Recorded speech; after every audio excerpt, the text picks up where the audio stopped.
నీ జీవితంలో తెలియకుండా ఎవరో ఒకళ్ళు అడుగు పెట్టుండొచ్చు, కానీ వాళ్ళు నీ జీవితంలో నుంచి వాకౌట్ చేశారంటే వాళ్ళు they are not meant for you. నీ కోసం వాళ్ళని దేవుడు పెట్టలేదు అంతే. ఎందుకంటే నీ కోసం దేవుడు పెట్టుంటే వాళ్ళు నీతోనే ఉంటారు. If they walked out of your life, ఒకటే అర్థం చేసుకోవాలి, నీకు అన్నెసెసరీ పీపుల్ని దేవుడు, నీకు తలనొప్పని ఆయనకి భవిష్యత్తు తెలుసు కాబట్టి వాళ్ళని ఆయనే రిమూవ్ చేసేసాడు.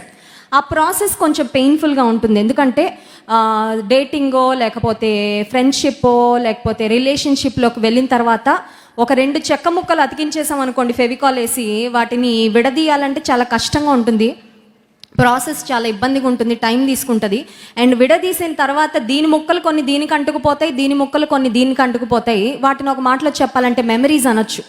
సో ఆ మెమరీస్లో నుంచి బయటకు రావడానికి it will definitely take a while, సమయం పడుతుంది. నిద్ర లేని రాత్రులు ఉండొచ్చు, కన్నీళ్ళు ఉండొచ్చు, మోసగించబడ్డాను అనే బాధ, పెయిన్ అంతా చాలా డీప్గా ఉన్నప్పటికీ ఒకటి గుర్తుంచుకోవాలి, అప్పటికప్పుడు మనకి సొల్యూషన్ దేవుడు ఇవ్వడు, కానీ మన ఫ్యూచర్ కొరకు ఏది బెస్ట్ సొల్యూషన్ అది దేవుడు ఇస్తాడు. సరిగ్గా ప్రేమించే వాళ్ళు ఎవరో వాళ్ళని దేవుడే తీసుకొస్తారు నీ లైఫ్లోకి. ఇంకా వాళ్ళు ఒకసారి వచ్చాక ఇంకా మళ్ళీ లైఫ్లోంచి వాళ్ళు వెళ్ళరు, ఇలా జీవితకాలం అంతా కలిసి ఉంటారు అనమాట. Hallelujah. So please don't feel bad. ఎవరైనా దూరం అయ్యారని బాధపడద్దు. నీ విలువ తెలియని వాళ్ళు నీ జీవితంలోంచి వెళ్ళిపోతేనే మంచిది.